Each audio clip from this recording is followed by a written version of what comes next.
So, I'm assuming you loved every bit of the Wednesday series just like I did, and I'm sure that you can't wait for the next season. Hopefully we won't wait for long. But while we wait for that quietly in the dark without blinking, just like Wednesday has taught us to, there are some key details about the movie you might have missed while watching. Did you know the Wednesday series broke the set record in history as the most streamed series in a week? Stranger Things previously set that record. Hi there and welcome to Film Rockstar. In today's video, we'll look at 15 things you might have missed in the series Wednesday. Just make sure to like and subscribe to the channel to get all of the cool videos like this. Alright, number 15, the 1991 yearbook. When Wednesday's parents came to school for the family weekend, they flipped through the yearbook of their senior year, Nevermore of 1991, the year in which all of the flashbacks concerning them are also set. The year in question was not chosen randomly, but is a clear reference to the year in which the film, The Addams Family, undoubtedly the most famous and popular film about this bizarre and creepy family, was released. Number 14, the original drawing of the monster. When Wednesday enters the shed where Xavier does his art, we notice the presence of dozens of paintings of the monster as well as the villain of the series throughout the room. The hidden detail lies in that one of them, visible for only a few seconds, is the original first draft Tim Burton made to explain his creative team what he had in mind for the monster. Number 13, OPHELIA. There is another recurring character in the Addams family, albeit less famous than the others, who does not appear in the series. The character in question is OPHELIA, Morticia's sister. Indeed, the flesh and blood character never appears, but the series' creators nonetheless added a reference to the latter. Although it's not easy to spot her, considering that she is mentioned only a few times for a few seconds. Also, the name of the dormitory where Wednesday and Enid are staying is actually named OPHELIA. The dormitory may have actually been named after her, although it's more likely that this is merely a quote and that the dormitory is named after the myth of OPHELIA. Number 12, the Addams automobile. This detail is really unnoticeable and refers to little hints that have been made from time to time within the various Addams family-themed products. Few people will know this, and in some of them, it is mentioned that for the butler as well as the driver of the family to be able to get into the car, given his large stature, the family car was assembled with parts from several cars and is taller in the driver's seat or maybe deeper. Number 11, many references to the Harry Potter. Tim Burton is quite attached to Harry Potter and its fictional universe, so much so that within Wednesday, you could see various similarities in vital elements from Harry Potter. Among the main ones we find is Nevermore itself, inspired by Hogwarts in some of its interiors, and also the character of Enid, who is exceptionally similar in looks and quirkiness to Runa Lovegood in Harry Potter. In addition, the school cup and the competition set up to obtain it are identical to the tournament among wizards in Harry Potter. So many similarities. Number 10, CHRISTINA RICCI. As mentioned, the most famous Addams Family-themed product is the 1991 film, an absolute masterpiece in which, predictably, Wednesday's character once again stands out. Perhaps younger viewers may not have noticed, but CHRISTINA RICCI, the actress who plays Wednesday in the famous 1990s film, is also present in the new series, with a role that is anything but minor, considering that she plays Professor Thornhill, who later turned out to be one of the main villains. Number 9, finger snapping. The iconic finger snapping, made famous as an integral part of all the various theme songs and soundtracks found in products related to the Addams family. In this particular case, it does not appear as part of the theme song, but is nevertheless mentioned during the episodes, being the solution to the riddle posed by Edgar Allan Poe, and thus the only gesture allowing Wednesday and the other students to enter Belladonna's secret room.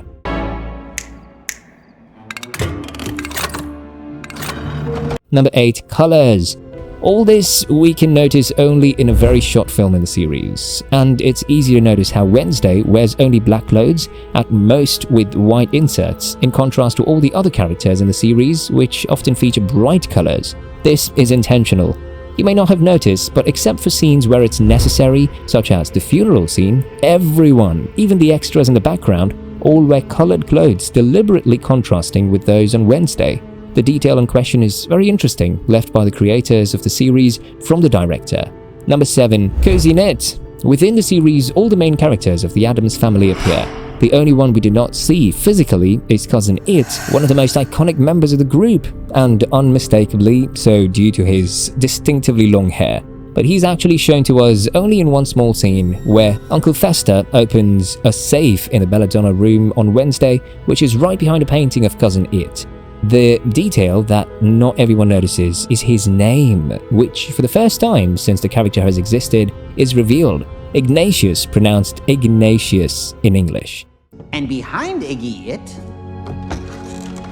Number 6. Nevermore Academy. So, one of the main locations where the series takes place is the mysterious Nevermore Academy, special to only outcasts. Throughout the episodes, we are told that among the most prevalent outcasts within the academy are werewolves, mermaids, and vampires. However, the hidden detail may have been noticed only by those who, like me, have researched the school in question.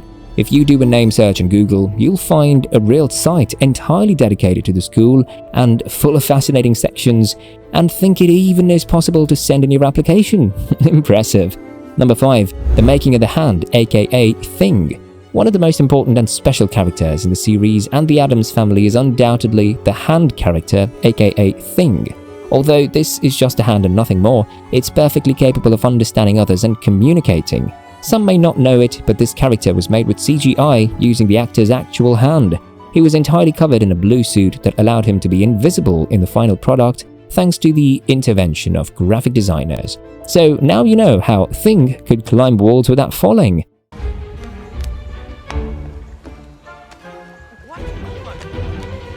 Number 4. Impossible Photograph. In the finale of the 6th episode, it's possible to notice a small detail that is as functional in generating the right atmosphere as it is, however, materially impossible.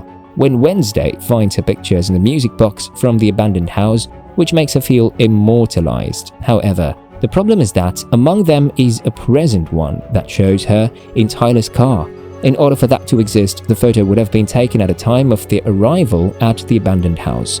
Necessarily, the photographer would have had to take it, develop it, and put it with the others, all within the short time of their arrival at the house, not to talk about the risk of also being discovered by Wednesday and her friends. In addition to making no sense, all of this is impossible in terms of timing, especially since the camera doesn't look like an instant one anyway. Number 3. Wednesday's vision. One of the central elements of the whole series around which the functioning of the plot revolves is Wednesday's visions, which give her the ability to see past or future of things or people she touches, mostly related to death. This gimmick is fascinating and helped to reinforce the series' supernatural component. However, a gimmick of this kind is not unheard of in the world of cinema. In fact, it's already appeared a few times. The film must be taken as a hard reference, in this case to David Cronenberg's The Dead Zone, a movie where a schoolteacher wakes up from a coma with the ability to see the future and past after touching a person. Number 2. The Dance.